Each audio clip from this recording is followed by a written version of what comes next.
Hello and welcome to the world-famous Driving You Crazy podcast. This is the show where we talk about all things transportation. I am the traffic anchor for Denver 7 News, Jason Luber. And with me today is no one. I am solo today. No Joseph, he's my usual co-host. No Nicole, who is my usually affable fill-in, who is not here. Partly due to social distancing, since this room is pretty much 6x4, and that would break all protocol for social distancing, but also partly due to spring break. See, my original plan for spring break was to have off work on Thursday and Friday at the end of the week, today being a Tuesday. I usually record the show on Thursdays, but since I wasn't going to be here on this coming Thursday, I decided I'd record early and then have a live show, at least a new show for everybody on for this week, because it is spring break. But the world is topsy-turvy right now. It's a little bit strange. I was going to take my family up to that small ski area we have in Colorado. It's called Monarch. It's not too far from the little town of Salida. It's in south-central Colorado. It's one of those areas that receives a tremendous amount of snow every year. I mean, they have tons and tons of snow. It's a small area where you just drive up and park, and then you go skiing. And you have to stay, if you're going to stay like we were, stay for a couple of days in Salida or Buena Vista or somewhere not too far from there. But they are closed, along with all the other ski resorts in the state. And they aren't just closed for the week. They decided that they were going to be done now for the season. So this week-long closure has turned into a season-long closure for not only Monarch, but also Vail Resorts. And one of our other local areas, Loveland, the Loveland ski area, which is very popular with the locals here. And it's usually, with Arapahoe Basin, one of the first in the state to open every season and one of the last to close every season. And they are now on the list of one that will stay closed for the entirety of the season and hopefully will reopen sometime in October. They also had great snow and we're expecting to stay open lengthy into the spring. So you can just imagine what this is doing for those resorts, for those local economies in those little towns, for the state economy. I was actually going to go skiing this past Sunday, and I was renting some skis for my girls, and we go to this little ski shop here locally in the Denver area, and I picked up some skis on Saturday, thinking we were going to go skiing on Sunday. Well, I got the notice via Twitter on Saturday night that all the ski areas were going to be closed for at least a week, starting on Sunday. And so I had to go back and return the skis. So that even the local businesses here in Denver are being affected by this situation. It's just devastating. I mean, all the restaurants are closed, except for takeout and delivery and drive-through. It's just a strange time. I was reading earlier today that Streets Blog, usually I hammer Streets Blog, and actually I have a good dissection of one of their articles coming up in a episode. I don't know when I'm going to do it now. I was going to do it, I think, for this week or next week, but we'll see when I get to it. But they actually made a suggestion that I agree with, surprisingly. They say you can actually help out during this virus if you have to be out driving when most people shouldn't be out and about. But if you're going to be out driving, actually drive slower, because that means you're going to be safer. That means you're going to be less likely to get into a crash. And if you get into a crash, it requires usually a visit by a first responder, or even worse, a trip to the hospital. And that obviously puts more pressure on an already freaked out healthcare system. And the hospitals don't need to tend to your cuts and bruises and broken bones while they're already trying to deal with all the people that are going to be sick here. Hopefully not too many, but I have a relative who works for one of the local hospitals, and they are concerned, very concerned, that they're going to be at one point overwhelmed with people who are sick coming into the hospital, and they're not sure exactly how they're going to handle it until they have to just handle it. So it's just a strange time. I mean, I feel very disrupted, and I'm sure you and other people I talk to are feeling the same way, but I feel very disrupted right now. In my life, I like order. I like routine. I like things in their place.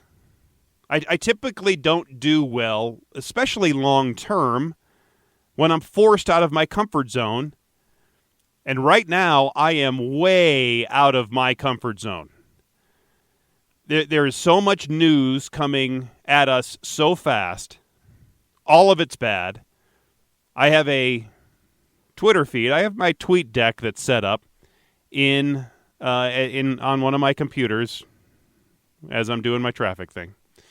And I have separate columns for different lists that I follow, and the news just comes in so fast it's hard to keep up, and and really most of it's not good. It's very disturbing. From the markets being way down to the closure of all sorts of businesses and restaurants and the demolition, really, of the airline industry right now and the cruise industry. There's very little traffic on the road. Today was another good example of very little traffic. Yeah, Monday and Tuesday have been extremely light days on the highways, except for when we had a crash and then traffic would back up. Shows you how many people just still take their usual route. When they could take an easy alternate to get around that traffic, they don't. They still stick with their usual route. But all of this is throwing me off. There's actually, as I'm recording this, in a room that is nearly next door to me, one of the editors keeps on coughing. And that's throwing me off. It's anybody who is sick, even showing signs of sickness. I'm really concerned that these people, even if it's just a common cold or the sniffles or allergies, are going to be treated as if they have a scarlet letter on them, as if they are the coronavirus and you have to stay away and you're going to be quarantined. And it's starting to happen where I've seen people shun other people because they believe that other person might be sick. And right now, it's, again, throwing me off knowing that this person who is maybe 10 feet away in a different room is coughing a lot. Because one of those symptoms that we keep hearing about is the dry cough. So it's disturbing. It's distressing, even though it might just be an allergy attack. He might have just taken a sip of water and went down the wrong tube, and he's just trying to figure that out. But he's coughing. So it's throwing us off. There's still some traffic out and about at the grocery stores, at the big box stores, at Walmart and Sam's and Costco, where people are still fighting over toilet paper and any kind of cleaning supply. I went to 3 different stores yesterday, trying to find a couple of different just regular things. Even all the pancake mix was gone, by the way. All the Hungry Jack. The Kodiak was still there, but there was no more Hungry Jack, and my little girl loves the Hungry Jack. So we can't do without the Hungry Jack. But it is just eerily strange to see all the chicken and steaks and ground beef that's just all gone. There is food to be had, and so I'm not going to starve. I'm not thinking I'm going to starve. There's plenty of ready to eat meals out there. There's all the camping stores and survival stores that still have plenty of food. So I'm not going to starve. We have plenty of vegetables and fruits available to still eat. Still, of course, can't find any toilet paper or paper towels anywhere. But I should be good for at least another couple weeks while I'm still hunting for them as a replenishment. I mean, I'm right now just outside of our newsroom, and usually they have a editorial meeting every morning where all the reporters and producers come together and they talk about the stories of the day that they want to cover. Well, today is different, where everybody, all the reporters are and photographers, and they are out. They're not in the building. They're actually all on a conference call. There are fewer people now in this building than there ever has been. I think the sales floor is pretty much work at home right now. And it is pretty much, if you have to be in the building, then you have to be in the building, and then you can come. But otherwise, if you can and have the ability to work at home or work away from the building, then you're asked to do so. But there might come a time where even us on our staff might not be allowed to come back into the building. And we're making plans to work outside of the building. I'm already set up for a little mini studio in my home, in my basement, in case I need to work from home. We're looking at setting up another little studio inside somebody's home that actually we can do a live broadcast from, where we drive one of our remote live broadcast trucks, and so we can have a signal coming from the home into the truck and then back here to the TV station, so we can actually do some kind of a live on-air broadcast where you could see us, rather than just hear us and have a picture of our face while we're on the phone trying to do our job. So that's obviously different, throwing us off. I mean, I really think our day-to-day lives are going to be, in some ways, forever disrupted. I mean, I think the number of sick people from this virus will be coming down. I'm hoping that we're not going to see that spike, and we are going to see the hill, as they keep talking about, flatten the curve. So people will still get sick. People will still be impacted. We will still have people die from this. But over time, it will get better. And then it will get worse again as we get back into the regular flu and cold season in the fall and in the winter coming up at the end of the year. And then it's going to come back, hopefully not with a vengeance, but it will come back. And I think our day-to-day lives will be forever disrupted. I mean, the markets will come back, and oil prices will come up, and gas prices will come up. Until then, it's nice to see gas at around $2 a gallon. One day I'll be able to buy toilet paper again and my 409 spray at Walmart or Target or the grocery store. That'll happen again one day, but just not today, which again is throwing me off. And I think that's the theme for me. It's just I'm thrown off. And I think a lot of people are feeling the same way. I mean, just today on air, I featured one of my Driving You Crazy stories. Usually Tuesdays, I do a story called, that's where this whole thing comes from, Driving You Crazy, where somebody asks me a question, sends it in, and then I research it, and I study the question, and I contact people that can help me answer it, and then I answer it, and I do it on air. And today was about a channelized right turn or continuous right lane, where if you're coming off let's say a highway ramp, many times there is this channelized or dedicated right turn that you make that gives you your own separate lane from the main lanes already going a certain direction. And then as you continue in your speed, you merge over to the main through lane and you keep on going. That way you don't have to stop. It's designed so you come off a highway or come off one road and you're turning right onto another road and you can stay up to speed and then you merge with traffic, assuming somebody will let you merge. It's designed to keep traffic flowing. That's the way traffic engineers want to keep traffic going. They want it to keep flowing, and this is one way to do it. It's actually one of my biggest, it's got to be probably my number one traffic pet peeve, is people not knowing how to use a dedicated right turn lane, channelized right turn, this continuous right turn lane. I hate it when people stop or treat it as a yield sign when you see that sign that says 2 separate lanes. Anyway, so I was answering this story. I did the story for this viewer, and I was answering it on air, and it just didn't feel right. I just didn't feel right doing the story. I don't know why. I just didn't. I guess maybe I'm just craving too much information about all this whole situation, how it's changing from minute to minute. But I know I can't do that. It's not healthy for me. It's not healthy for my wife, who also works in the news business. So she's craving this information too, but I know it's not healthy for her. It's not healthy for me. It's not healthy for our kids who are hearing us talk about this all the time. It's hard for them to understand. It's hard for me to understand. So that's pretty much where we are.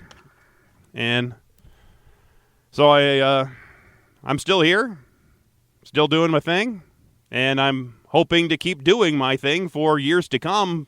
And I know everything will come back. It's just when. It's just when will we get to normal again? Or is this our new normal? Is this like after 9/11 where we had to deal with and to assimilate into a new normal, where you have new security regulations at airports and you have more police and you have just a different overall feeling than you did before 9/11? So maybe this is it. Anyway, that being said, I wanted to revisit an interview that I did a while back that has nothing to do with the virus or with air travel. I was thinking about revisiting one of my interviews that was dealing with air travel, about how sick airplanes are and how dirty the water is inside the airplanes. And maybe I'll do that for weeks coming up, or maybe next week. Anyway, this week I wanted to revisit an interview with Dr. Lance Eliot, who wrote an article in Forbes titled, "Will Self-Driving Vehicles Erode America's Love Affair with Cars?" I thought it was a really great question. It's a topic that we've touched here before on the program with some other guests, but we've not really spent a long time talking about that with any one specific person, so I think Dr. Eliot was the perfect guest for that. He's an expert at self-driving cars. His online columns, including this latest one for Forbes, amassed over 1 million views. So I think it was a great interview, and it's a good chance to talk something else, take our mind off of what's going on in the world, and maybe at least get some relief from the virus and get back to talking traffic and self-driving vehicles and other things of interest to us as we continue to forge a new world, I suppose, and decide what is our new normal. Here's that interview with Dr. Lance Eliot. You know, Americans, they don't just love bridges. We love and hate our cars all at the same time. We love the freedom that the vehicle gives us. We love the style and the shape and the feeling of the wind blowing through our hair when we're in a convertible. There are hundreds of movies about cars. I mean, they're not just transportation. They can be a reflection of our status, of our style. But what the average American driving the average car doesn't love about the car is the cost of them and taking care of them. As we get closer and closer to the inevitability of a self-driving car world, will self-driving vehicles erode America's love affair with a car? That's the question put forth from Dr. Lance Eliot in an article he wrote for Forbes. Dr. Eliot is a world-renowned expert in artificial intelligence and especially autonomous vehicles. He is a former professor at USC and UCLA. He's been an advisor to Congress. He's an author of over 30 books, 300 articles, 200 podcasts. I think we can make that now 201. Dr. Eliot, thanks for being here on the world-famous Driving You Crazy podcast. It's great to be on your show. Well, we want to start out with your article in Forbes that you said it's no secret that by and large, Americans love their cars, adding that it's not an easy relationship necessarily. We do love our cars. I named my first car. As I said in your introduction, cars really can be, and they are, a reflection of who we are. Well, you're absolutely right, and like you, I also have given names to my cars over the history of my car ownership, and you also pointed out, rightfully too, that we're kind of conflicted in a sense. We love our cars at some times, and other occasions when it breaks down just at the worst point of time, or you have to deal with a tire that's blown out. At that time, you're probably cursing the car. The other aspect too that is kind of interest culturally is advertising by the automakers has always tried to kind of make us think about our cars in ways that fits to how we view the world. For example, they tend to portray that if you're manly, if you can somehow handle a car and be able to drive it in a rugged road. And for women, they try to portray, well, a woman's supposed to be family-oriented, and so therefore it's a gathering place to have a family. So there's been a cultural intertwining of our cars and our personality and our sense and view of ourselves that has taken place over the entire history of the automobile. Well, and I think as you mentioned about how we were being advertised to cars and how cars make us feel, I would think that advertising would then definitely change if we were all driving self-driving cars. Do you think it'll be more like this car is going to make you enjoy feeling the road and selling the experience maybe instead of behind the wheel, but in this self-driving car that is comfortable and time-saving and an experience like that? Certainly, we're going to see quite a dramatic shift in how we are marketed to about self-driving cars. And one of the things that might be helpful to clarify, too, because when people hear the phrase self-driving cars, it's kind of confusing as to what that refers to. So there's two kinds, in a sense, of self-driving cars. There's what I call the true self-driving car. That's an autonomous car where there's an AI system that drives the car, and there is no driving action by a human driver. Those are true what are called level 4 or level 5 cars on a scale that's accepted in the industry. Then there are quote, self-driving cars that aren't really, in a sense, in my view, true self-driving cars. They're cars that are semi-autonomous in the sense that they still require a human driver to be present and ready to drive the car. In that sense, you're kind of co-sharing the driving task with the automation. So I tend to focus on the true self-driving cars, the ones where there's no human driver involved. Therefore, the occupants inside the vehicle are all passengers. There are no drivers in that vehicle. And we'll talk more about these self-driving cars and how they might look and how they might work coming up in just a little bit and how they're really going to change our entire lives. But do you think our attitudes will be changing once we see these self-driving cars? Do you think right now people, they're not really excited about it? They're fearful of the self-driving car. How will that attitude change from now until we maybe get those on the road? Well, you're right about the fear aspect. Recent surveys tend to suggest that something like 60 to 70% of the U.S. Adult population that's been surveyed, asking them about their perception of self-driving cars, they tend to say that they're fearful of it.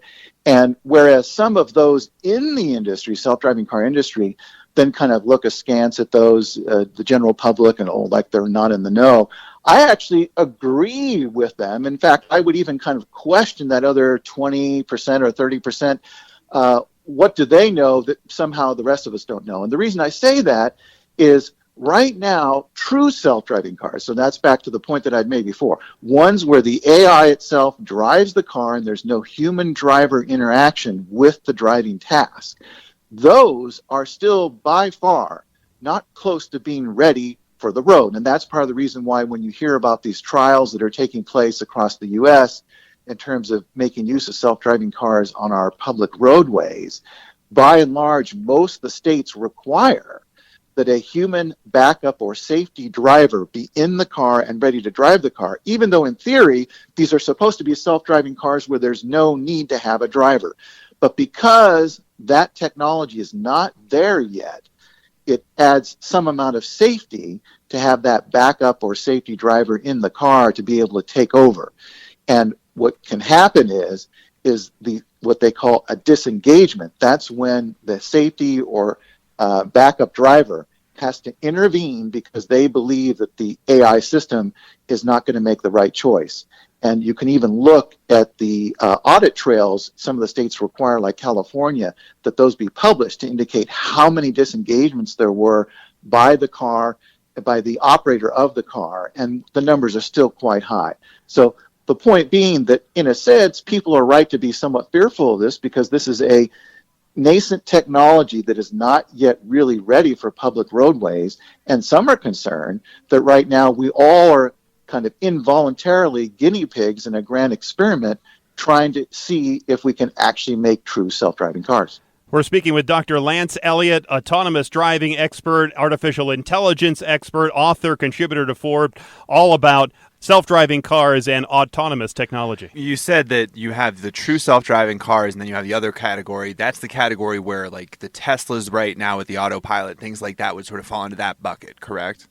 That's absolutely correct. And when we refer to semi-autonomous cars, which the Tesla would be in that category, meaning it has some autonomy, but it's not fully autonomous, there's a wide range of what they call ADAS, Advanced Driver Assistance Systems, that might be on the car. And one of the difficulties that we have right now in the automobile space is that there's no clear-cut standard definition for what those consist of. For example, cruise control. Well, there's a wide variety of ways in which an automaker can implement cruise control, and they can call it all different kinds of names as well. And so it's hard to compare one brand of car versus another brand of car. But you're absolutely right. The Tesla, which is obviously a very popular car in terms of its autopilot, it is considered a level 2. So that's, again, on the scale that I was talking about before. Level 4 and level 5 being true autonomous cars. Level 2 and level 3 being the semi-autonomous cars, with level 3 being on that cusp, being very sophisticated in terms of semi-autonomous capabilities, but not yet quite true self-driving car. When a driver has to be present, how much do they really get a break? I mean, you would think that there has to be quite a bit of engagement because you have to be ready at a moment's notice. So you need to be paying attention because it's likely that that moment is going to come out of nowhere, right? So, well, I'm glad that you brought that up, because one of the most saddening and disturbing aspects that I often see, which you'll see posted on YouTube videos and other places, is these human drivers that falsely believe that the semi-autonomous system is truly driving the car for them, and therefore what they tend to do is they mentally go adrift of the driving task, they physically go apart from the driving task, they remove their hands from the wheel, they take their feet off the pedals, and this is a very, very dangerous situation to be in, because the assumption is that the human driver is ultimately responsible for the driving of the car at the level 2 and level 3 cars. So these people that are falling asleep or that are looking at their cell phones, they have unfortunately either misled themselves or been misled by others to believe that that automation can do more than it can do. And that's the very scary thing as we now start to move into the level 3, the ones where it's even more sophisticated automated features, because there's a famous graph that shows that as the automated features tend to increase, and yet you still need a human driver involved, human drivers tend to become more lackadaisical in their driving aspects, which means it's leaving open a gap where the human driver is not attentive, and yet at any moment, the automation might suddenly just say to the driver, take over and start driving this car. That's because there's so many interesting videos on TikTok that people are watching. It's the truth. Is it? Oh, is that the truth? Well, I'm glad to be corrected in that. So this is obviously the first step to full autonomy when we have these semi-autonomous cars. Really, as you mentioned, it started with cruise control and automatic windows and little features in the car that do things for us. Instead of cranking the window, we now have a button that you just touch it once and up comes the window. How long do you think this process, though, will take to introduce self-driving cars that will really be self-driving for us? Will it take more of these semi-autonomous cars on the road and then slowly but surely take over with fully autonomous cars? And how will that mix all work out while we're driving with some human drivers and some computer drivers? Well, you've asked a great question, and it's one that comes up at many of the conferences that I speak at, and it's kind of an intriguing notion, too, in the sense that you said the word stepwise, or stepping towards the full autonomy. Well, it's interesting that some of the automakers or tech firms, some indeed are doing it in the fashion that you kind of alluded to, which is inch by inch adding more automated features so that you progress from a level 2, which, as you mentioned before, or as I mentioned before, is like the Tesla, and then to the level 3, which we really haven't quite seen yet, even though some people are claiming that they have level 3 cars. And then, as I mentioned, into level 4, where it's truly autonomous, and then ultimately level 5. Well, Waymo, the Google company that's doing self-driving cars, long ago, they decided, well, at least in terms of the history of self-driving cars, they decided that rather than trying to do a stepwise refinement like that, they didn't want to get mired into the whole level 3 part of things, where you have very sophisticated technology, but still expect the driver, the human driver, to co-share the driving task.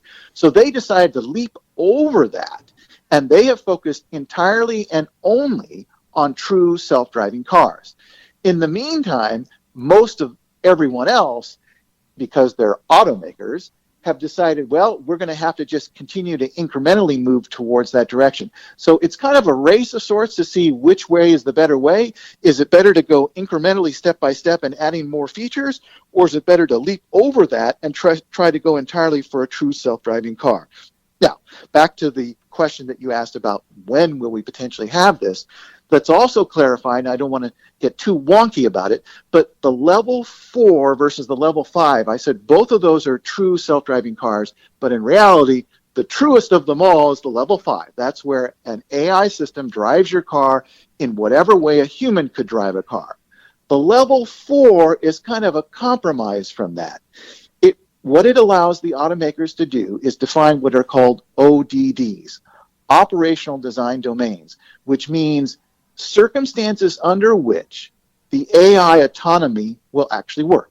I could, for example, say I have a self-driving car at a level 4, but it works only in sunny weather and only works in a particular neighborhood in Los Angeles. And it, within those confines, works as a truly autonomous car. But of course, the average person probably doesn't think of that as a truly autonomous car because, for example, if it starts to rain, what happens is the car says, oh, rain is outside of the domain of what I can do, so therefore the car will automatically pull over to the side of the road or to some safe spot and come to a halt and wait for the circumstance to change into the situation in which it's able to drive. So when I explain that to people about the level 4, they kind of scratch their head and they say, so that's considered a true self-driving car? And I tell them, look, I kind of question it too, but by and large, the roadway trials that you hear about, the experiments taking place in Phoenix and Pittsburgh and San Francisco and so on, they're all involving self-driving cars at that level 4, where the automaker or the tech firm has defined a specific scope in which the car can work in an autonomous basis. And their hope is that that'll be satisfying, at least for the moment, to be able to say, okay, yeah, it's pretty constrained, but at least within those constraints, it can operate on its own. What popped into my head when you were describing about the car stopping and then pulling over if it started to rain, well, what if I'm just driving down the street? I know it happens during the summer here that there is this one area, I go by this gas station and they have the sprinklers that are sprinkling the road. So the car then the sprinklers hit the car thinks it's raining, and then pow, I'm over to the side of the road when really I should be driving autonomously. You're right. There are many possibilities in that constrained scope of the AI system misinterpreting and believing that it somehow has gone outside of scope and then deciding to pull over, as I described. Furthermore, another aspect that I thought maybe you were going to go towards, and I'm sure that probably would have been your next question, which is, what about this idea of pulling over? I'm sure you're familiar with areas. I know here in Los Angeles, where I'm based, there are areas where I would never want my car to pull over to the side of the road unless it was an absolute emergency situation and I could not otherwise have the car proceed. And in that case, having an AI system that's going to, in a sense, arbitrarily decide, because it's now outside its scope of its ODD, that it's going to come to a halt in some arbitrary place, to me, that's kind of a frightening thing, and I've written about this and said, look, we got to think very carefully about that. It's a nice thing to think about in theory, but it's another thing to put it into practice in the real world. And it seems like it would be the same thing in rural areas, because to me, fully autonomous cars would work in a densely packed urban area like Los Angeles, like Denver, like New York City. But out in the rural areas where maybe you don't have the 5G technology, because you're going to need that to have the cars talking in real time to sensors and to satellites and all of that. You're going to need that 5G technology. You're not going to have it right now, or maybe even the next 50 years in the rural areas. So you're probably going to have to, maybe not for 100 years, be able to have full autonomous technology. Well, so I just want to clarify one aspect about that I think that you've alluded to. So the design for most self-driving cars is to design the self-driving car so it works on an independent basis. In addition, if it has the capability to network or connect with something else, it would do so, but that's kind of like icing on the cake in a sense. Everyone is pushing towards that the autonomous car, self-driving car, can drive entirely on its own, even if somehow it's separated from a network completely. That's kind of the goal of what we're trying to achieve. Now, on top of that, as I mentioned, if you have an ability to do some kind of connection, and you mentioned 5G, which is one way to do it, and there's other ways to do it as well, then what you can do is you can do things what are called V to X. So I'll give you an example of that. V to V, X meaning any kind of letter of the alphabet almost. So V to V means vehicle-to-vehicle communications. So this allows one self-driving car to communicate with another self-driving car. And where that might be advantageous, let's take the rural area. Supposing that one car is driving along and it realizes that an animal, maybe a cow, has wandered out onto the street. It could, via V2V electronic communication, let other cars coming up behind it know, hey, there's a cow in the middle of the street. And then those cars would either decide to go some other way, or they would slow down, or in some manner, they would hopefully make use of that information. Now, in some cases, the V2V might be very hard to do, and it also depends on the technology that's being used. There's a kind of technology, almost like a Wi-Fi kind of technology, that even if you don't have a widespread network, it could still communicate to another car that's a short distance away. But in any case, you don't really need that per se, in the sense that, yes, it adds value to have that, but it's considered not a necessity. A true self-driving car should be able to figure out, hey, there's a cow on the road, and not have to have some other car be able to tell that. It'd be handy to have other cars communicate like that, but it doesn't have to happen. We're speaking with Dr. Lance Eliot. He is an autonomous driving expert, author, contributor to Forbes, artificial intelligence expert. Going back to your article about losing our love affair with the car, even though we might not get the same feeling of freedom as we get when we're behind the wheel of a car driving down the Pacific Coast Highway, I think we will, with autonomous technology, maybe get some freedom in the form of time back in our lives. That it could be a selling point that we always hear about for mass transit. You can do work, you can read a book, you can watch a show while you're letting somebody else drive. You're absolutely correct on that. Indeed, one of the pieces that I'd written was described that there's an estimated in the U.S. alone 70 billion hours per year that human drivers drive a car. Now, let's assume that by and large, most of that driving time that those drivers do will translate into becoming passengers in a true self-driving car. So that's 70 billion hours a year given back to us that otherwise, as a driver of a car, even for those that are kind of cheating and looking at their cell phones when they're not supposed to be doing and that kind of thing, nonetheless, if you're completely free from the driving task, now you can really do a lot of other things in your car. And as you mentioned, you might be able to work, you might take a nap, who knows what you might do while you're in your car. In addition, some believe that because of self-driving cars, these true autonomous cars, that what we'll see is ride-sharing on a scale that we can't even conceive of, far beyond the ride-sharing that we have today. And this will provide what many people call mobility as a service, or some are even saying mobility in our economy, or an economic mobility economy, in which ride-sharing will be huge. And those people that previously have been what are called mobility marginalized, that have a difficult time trying to make use of cars as a form of transportation, will now suddenly be able to do so. In that sense, this love for self-driving cars, or affection towards self-driving cars, might happen because of that alone, because of the increased ability to have access to cars that otherwise today one might not have access to. So I kind of want to tie this back into politics, right? Because I've seen several Democratic candidates point to this incoming demon, let's say, of self-driving, autonomous trucking, putting a lot of people out of business.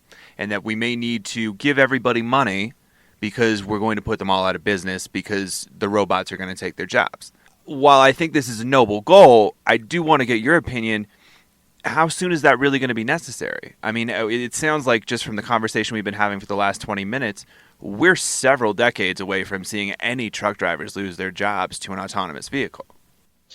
Generally, I would agree with that. I guess I would say like 5 to 10 years away before we actually see this being implemented in any widespread basis. To your comment about decades away, one of the things I try to point out to people is that this is not going to happen overnight. The automation and the ability to automate trucks and cars is not something that's done usually with a kit. Like, you can't just take your conventional car and you take a kit and turn it into a self-driving car. As a result, if you look at the car side of things, there's 250 million conventional cars in the U.S. today. Those cars are not overnight going to suddenly be scrapped because we have self-driving cars. Plus, there's a certain pace at which you can even make self-driving cars once they actually exist. So I agree with your notion of decades before we would really see this in a prevalent way, especially in the United States and in many other countries, even perhaps later than that. Now, back to the point about the jobs aspect, that's another piece that I had written in which I had mentioned, to your point, that we will see displacement, certainly as it occurs over time, that drivers like Uber drivers, taxi drivers, they would no longer presumably be needed in a world of self-driving cars. But again, it's not going to happen overnight. So we'll have a mixture of true self-driving cars and human-driven cars. And that's an important thing to keep in mind, because a lot of people just think we're going to make this leap into a utopian world where suddenly you wake up one morning and there it is, all self-driving cars. So this time period over which self-driving cars gradually become, in a sense, perfected and made available and then ramped up, and in the meantime ramping down on conventional cars and conventional trucks, over that period of time is when I've urged that we have to really start helping those who rely upon driving as their form of work and their income to in some way reskill them or do something to shift them in some other direction. And so it's not an urgency. On the other hand, it's not something I think that we should wait to consider. But isn't that inherently dangerous to have humans working at the same time with computers? Computers, we always hear, are almost infallible, where the panacea would be you're not going to need traffic lights because the cars are talking to each other in real time and they are just blowing through the traffic lights in all different directions and don't have to stop because there are no humans involved there. But when you have humans involved, they still need a traffic light. They still need the assurance that that car is not going to T-bone me and I can't just go blow right through that intersection. Well, we'll start with traffic lights. I'm known for saying traffic lights are not going to go away tomorrow, to the points that you made, because they're useful for human drivers, and we're going to have human drivers mixing with self-driving cars in terms of human drivers driving their cars and self-driving cars being driven by the AI system. Also, another point that you kind of brought up there are some AI developers that live in a dream world, in the sense that they say to me at conferences that I speak in and when I interact with them, they say, darn it, if we could just get rid of all those human drivers, a self-driving car would be a lot easier to make. And that's true. If you didn't have to worry about the foibles of human drivers in cars around you, then indeed it would be much easier for self-driving cars to be made and to be able to do the function that we hope that they will do. But again, I don't see any realistic way to do that. Now, some counter with, well, supposing we do this, Lance. Supposing we decide we'll have self-driving cars in certain confined areas and say that no human-driven cars are allowed in those confined areas. For example, we might take downtown Los Angeles and say, okay, downtown Los Angeles, from this day forward, once self-driving cars are actually working, only self-driving cars can exist in the downtown LA area and no human-driven cars. That, though, also raises other questions, because if you're an Uber driver and you're a human driver and suddenly you're being told, oh, look, you can't earn income and drive into the downtown area anymore because we've decided instead these self-driving cars are going to do it. And furthermore, if you buy into the idea that supposedly self-driving cars are going to be owned by large companies and fleets, then you're essentially saying the small guy, they get nothing, and the big corporate, greedy ones, they get the money because they have the self-driving cars. So I think this idea of being able to even restrict areas where you'll have self-driving cars and no human-driven cars, I'm dubious of that. And I'm back to what I keep saying to all the automakers and tech firms is, you've got to assume that your self-driving car is going to be mixing in traffic with human-driven cars, which means you have to deal with the things that human drivers do. And then the last point I'll make is you're absolutely right that there are, in terms of the deaths and injuries by human drivers, so in the U.S., there's about 40,000 deaths per year due to car crashes. And I'll just pause for a moment. That's a staggering number. In addition, there's about 6 million accidents, car accidents, of which 2.5 million injuries to people exist. So the idea is that hopefully with true self-driving cars, we're either going to reduce that or drop that dramatically. But as long as we continue to have human-driven cars and then mixing with the self-driving cars, we're still going to have some amount of those car crashes because of that mixture. Well, just think of it this way. When I was watching Star Trek as a kid, they were supposed to be in, I think, the year 2300 something. And there was somebody still driving the ship. They didn't even have, at that time, full autonomy of a starship 300 years from now. It's a great complaint and a good point. Where is the AI in that? I agree exactly. So will we, as you mentioned, the automakers, and they are not going to want to go out of business. They're going to want to keep making and selling cars. So where are we with the automakers making these things? We keep hearing about the vehicle's going to be shared, that we're only going to see Uber, Lyft type vehicles, that we're not going to need to own one because I can just call one up on the app and boom, there's one outside of my car, takes me to the grocery store, and then that same car takes somebody else home, and then another car somewhere takes me back home and takes me to my work or wherever I'm going. So nobody's going to own a car anymore. Everybody's going to be sharing these cars. So how do the automakers rectify that? Well, so you have gleefully asked a question that's one of my favorite ones. So thank you for landing on that. And though the general wisdom amongst most pundits in the self-driving car space is that true self-driving cars will be owned by large companies, either the automakers will do it themselves, or we'll have an Uber-type company that will own them, or some other large company that doesn't even have anything to do with cars, will think, hey, that's a way to make money, so let's buy up a bunch of these self-driving cars and put them out for ride-sharing purposes. Now, I am a bit of a contrarian, so here you'll perhaps enjoy this. My view of it is, I think that's a false belief in the following way. I contend that we will still have individual ownership of cars. And here's my logic. So let's see if you can follow this and whether it makes sense to you as well. The logic is, right now, when we purchase a conventional car, roughly 95%, sometimes even higher than that, 95% of the time, that car sits parked someplace, which is not very useful when you think about it. That's a costly resource for which we only use it maybe 5% of the time. Some people even much less than that, maybe 1% of the time. But that time, I love it when I have it for that time. Yes, sir. You absolutely do. So when people talk about self-driving cars, they tend to assume that the cost of the self-driving car is going to be very high, much higher than conventional cars. Therefore, they say it will be out of the reach of the average consumer who today owns a car. Remember, I mentioned 250 million conventional cars in the United States alone today, 225 million licensed drivers. The reason why I contend that we will continue to have individual ownership is because those pundits are forgetting about a very important part about what a self-driving car can do.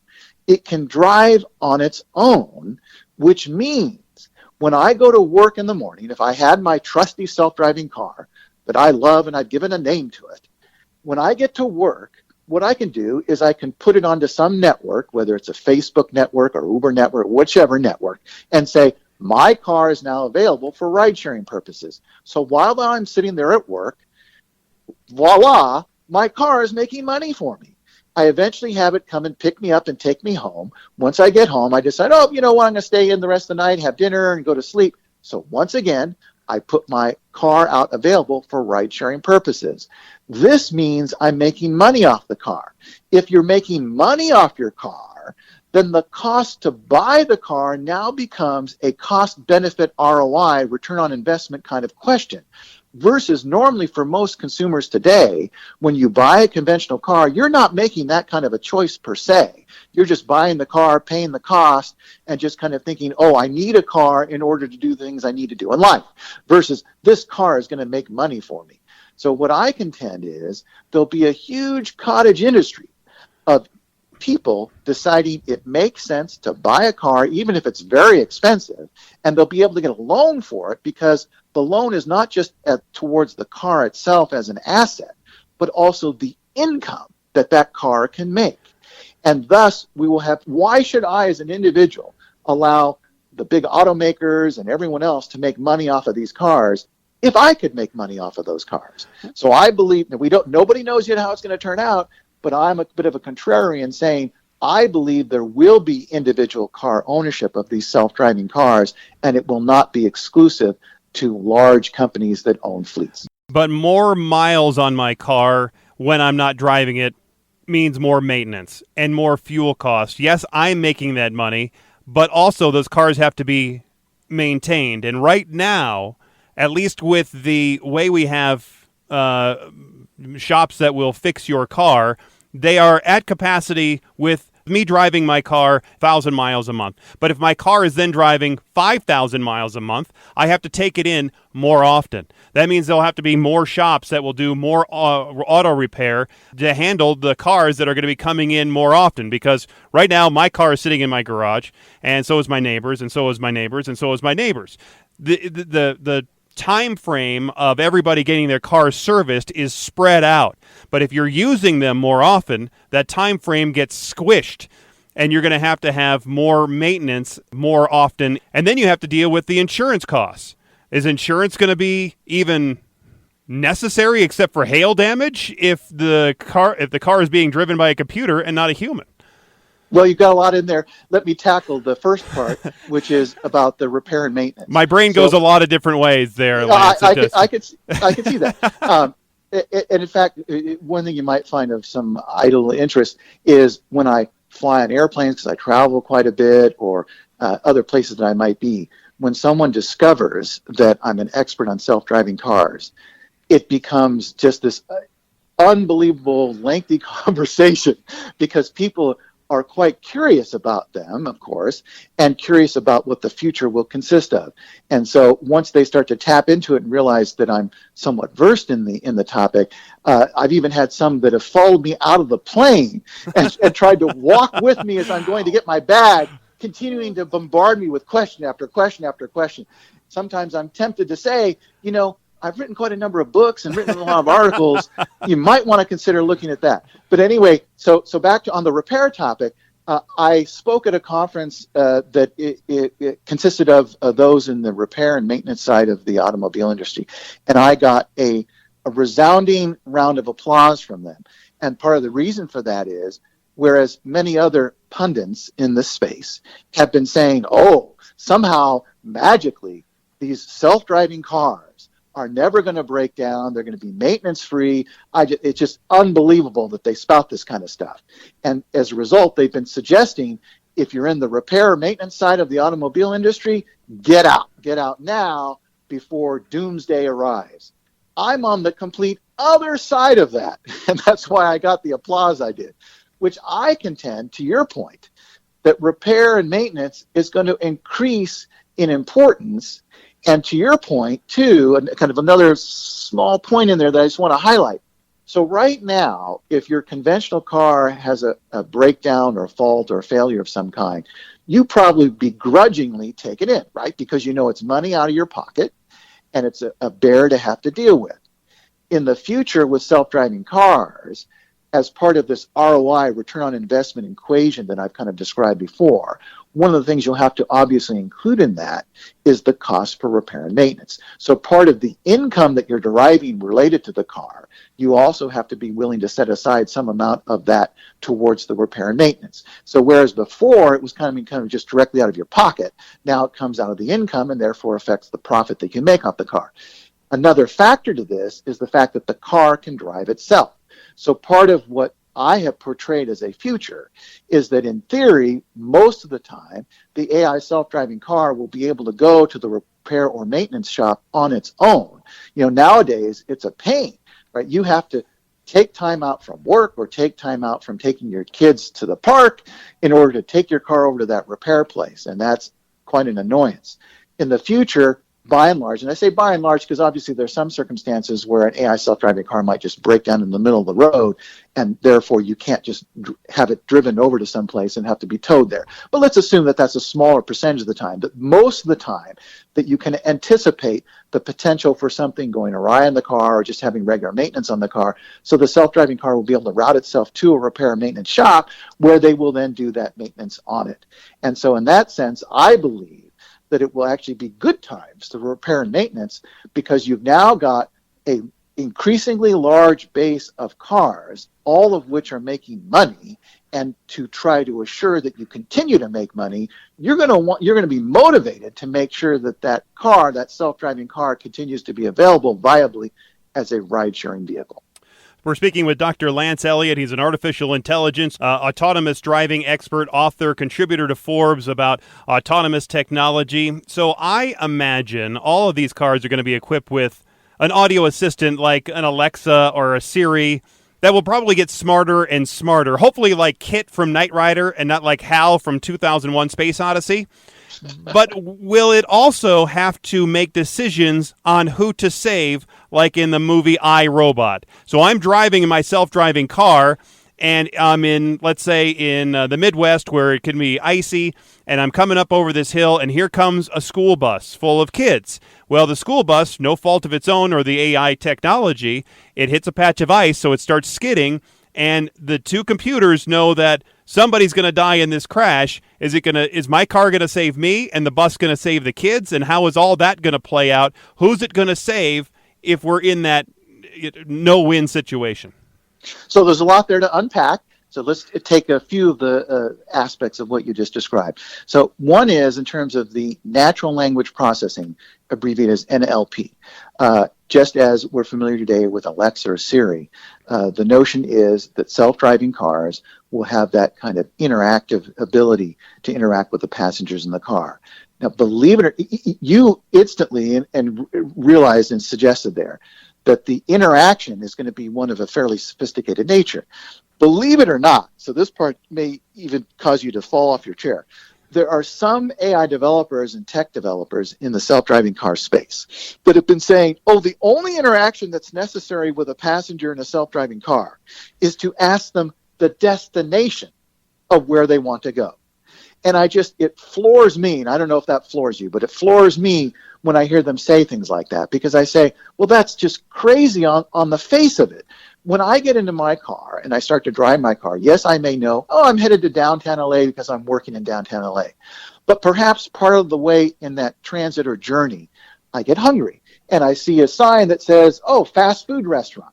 So I decide, you know what, I'm still headed to downtown, but by gosh, I got to get some food. So I want to get off the freeway, get some food, and get back onto the freeway. That is therefore in a self-driving car for which you have no ability to drive the car. You have to have some means to interact with the car to say, I'm hungry, can you find the closest fast food place?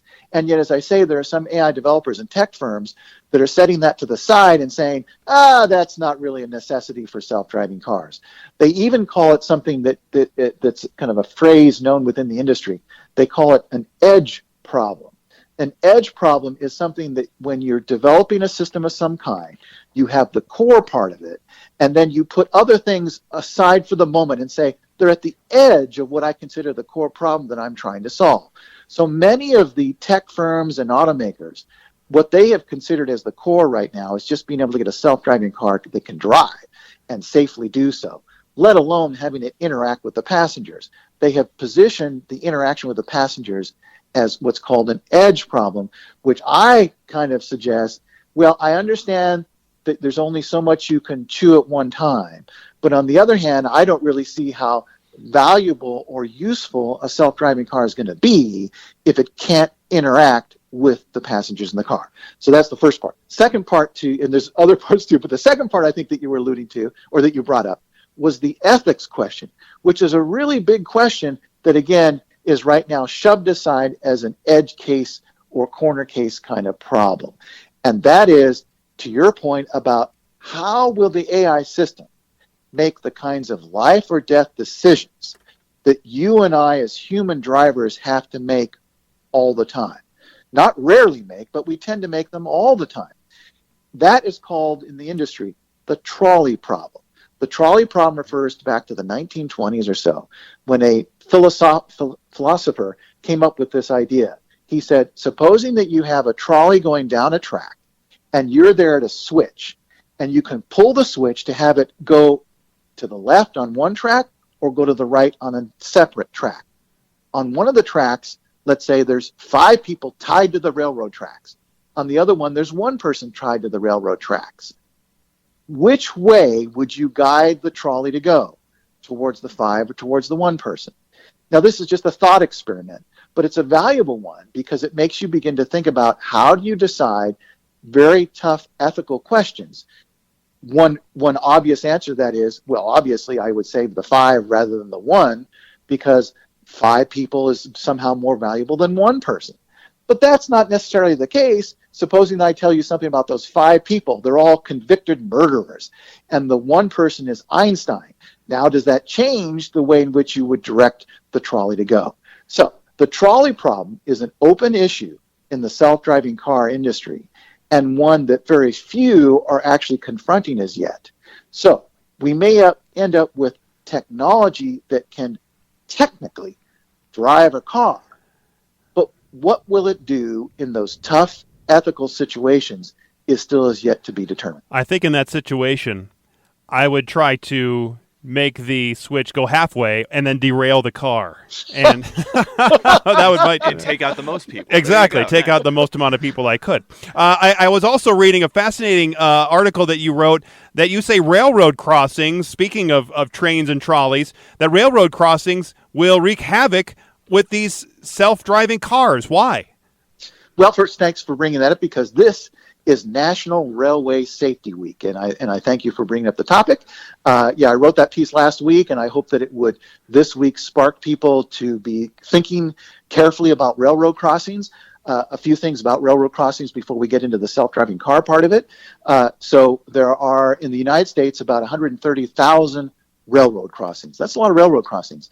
My bet is that the average driver who drives to any degree, an hour, 2 hours a day on the average, likely comes across a railroad crossing in their driving journey. You might at first assume, well, look, humans do stupid things. They drive around gates where a gate has come down and a train is approaching, and so they get killed by that. In fact, there's an average of about 500 deaths per year from trains colliding with cars. And it's estimated by the federal government statistics that every 90 minutes, a train collides with a car. So it's not something that happens so rarely that you can just kind of say, let's not worry about that. On top of that, this idea of driving around a gate that humans do, you would say, well, certainly no self-driving car, no self-respecting self-driving car is going to try to ride around the gate. So that stops this unfortunate incidents from happening. But you have to keep in mind, only 1/3 of the railroad crossings in the U.S.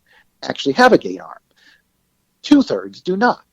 And in theory, as a driver, you're supposed to remember the old 3 words: stop, look, and listen whenever you come upon a railroad crossing. Regrettably, most humans don't. So you would say, well, then self-driving cars should be able to solve that. But the problem for the self-driving car is it's a lot harder than you think for the sensors of the self-driving car to detect a railroad crossing than in a sense as it is for humans to detect that. On top of that, it could be that the AI system can do things wrong in the act of trying to do right things. And I'll give you an example of that. You may know that Nissan has the Rogue, and that car, right now, there's numerous reports that have been filed with the federal government about concerns of it suddenly braking for no apparent reason. It has a very kind of low-end kind of technology, AEB, Automatic Emergency Braking System. That AEB, for some reason, is suddenly deciding to brake the car when, according to the human driver in the car, they say, look, there was no rhyme or reason for it to suddenly hit the brakes. Some believe, though not yet proven, but some believe that, for example, the AEB, this low-end tech system, gets confused when it comes to a railroad crossing and thinks, uh-oh, railroad crossing, come to a stop. And it just suddenly halts the car, even though no train may be coming along at all. So I use that to illustrate that even once we have AI self-driving cars, the special case of railroad crossings in of itself has quite a number of difficulties and is not just something so easy that we solve by simply having an AI self-driving car how to deal with railroad crossings. So I wanted to actually come back to the AI development side of things, because one of the themes throughout this has been that these guys might not be totally in touch with what the average driver wants. I mean, when we talked about them viewing the interface as an edge problem, what I envision is this incredibly sophisticated AI that drives the car by itself, and me using this really basic program trying to tell it that I want to get off the highway, and the program keeps crashing, and we miss 3 exits because that piece of software is so bad. I mean, is that what we're looking at? Are these guys having regular conversations with drivers to find out what the layperson wants? So there are efforts, R&D, research and development efforts taking place in the NLP, natural language processing aspects for self-driving cars. But as I say, in terms of priority, it's considered a much lesser priority than it is to get the self-driving car itself to simply drive and drive in a safe manner. And so to your point, and what I had tried to suggest earlier, is yes, we may end up sooner with self-driving cars that can drive, but have no ability to be able to interact with the passengers as part of the driving activity. Now, we could try to take a cheaper route, a more quicker route in a sense. One way is to use some automation that you have to communicate with the car. So, for example, it could be that you get into the car and it has a screen, and on the screen it allows you to pick different things, like maybe it shows a map and you pick, well, here's my destination, but I also want to stop along here. Or maybe you say, here's my final destination, but while the car's traveling, you pick an interim destination and it goes to that. But even that's not going to be fluent at all, like how a human driver would be if you had a chauffeur or a driver that's an Uber or a taxi driver that was in the car that you could presumably interact with.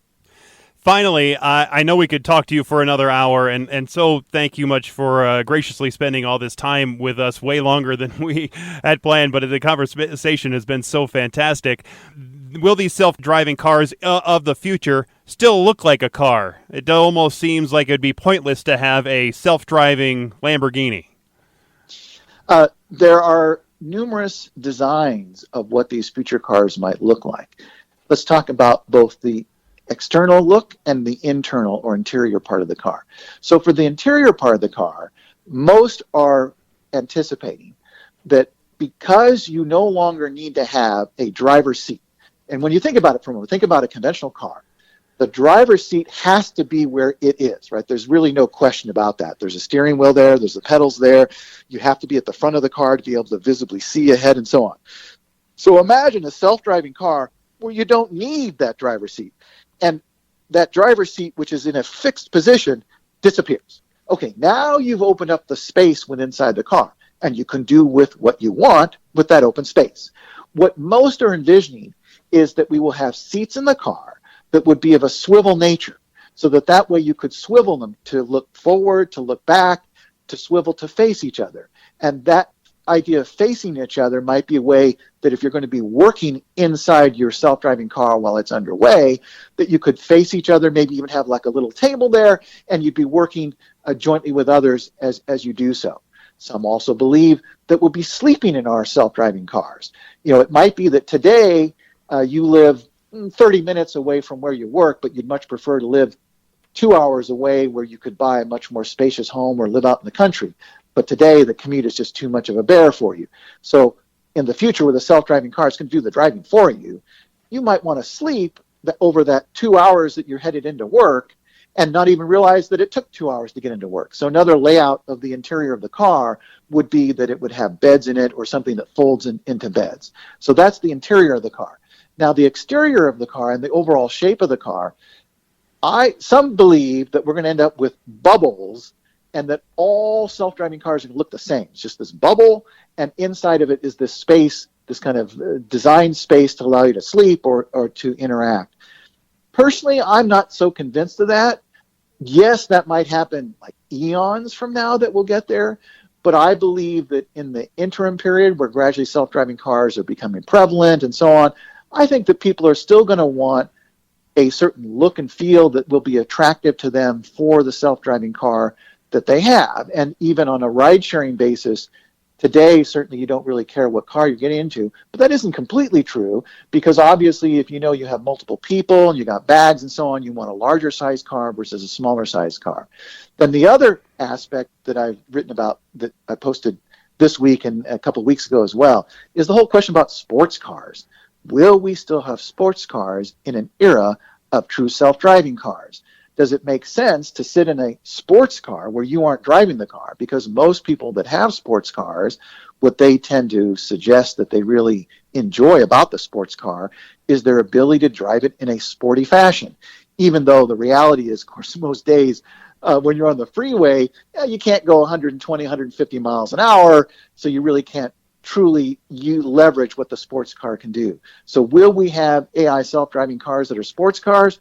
Kind of an open question. And this also takes us back to kind of the original part of this discussion, too, about will we ultimately eliminate all human driving, or will we accept that there will be human driving along with true self-driving cars? And that's a big question for society that's not yet been answered. And this brings us back to the original point of your article, Will Self-Driving Vehicles Erode America's Love Affair with Cars? You can read about that article on Forbes right now. There are a bunch of other articles covering many of the subjects that we talked about today. Dr. Eliot, how else can people get a hold of you if they want to get some more information? Yeah, definitely. I welcome them to take a look at my Forbes pieces. I also I'm on Twitter, and so it's at Lance Eliot, LanceEliot. It's kind of an unusual spelling for Elliot. They're welcome to follow me on Twitter. And on Twitter, I also post generally about what's taking place in the self-driving car space. And then I write not only for Forbes, but for AI Trends, for Medium, and a variety of other outlets as well, and try to cover a wide range of topics in an interesting way about self-driving cars today and the future. Well, you most certainly did. We were very interested, and the conversation was, I know, a lengthy one, but it didn't feel that long for us. So, again, thank you for your time. Dr. Lance Eliot, the autonomous driving expert, author, contributor to Forbes, all-around intelligent guy, a lot smarter than the two of us, Joseph and myself. Yes, exactly right. Thanks for having me on the show. Remember, if you have a question or comment about the show, you can always call or email us. 303-832-0217 is the number. You can reach out to us via email at DrivingYouCrazyPodcast@gmail.com. We, of course, have love to have all the messages and comments come into the show. I appreciate all of you checking out the podcast every week. And we will be back, hopefully, next week with a new episode. We'll see how everything goes. Everything's changing minute by minute with this changing world. So stay safe out there, keep your distance, and I hope to see you again next time. Until then, I'm Jason Luber, the traffic guy. Be safe, and as always, happy motoring.